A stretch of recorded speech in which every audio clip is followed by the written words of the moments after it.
Coach, what do successful people do in the morning? They don't check their phones first.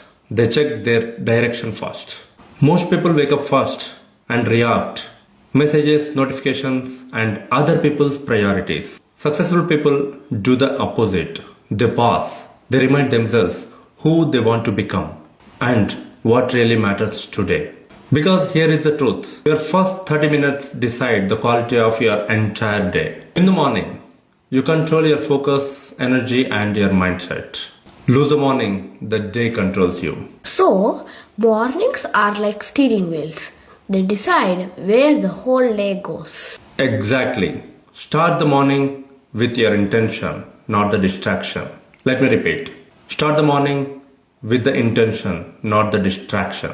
Small morning wins create big life wins. Thank you, Coach.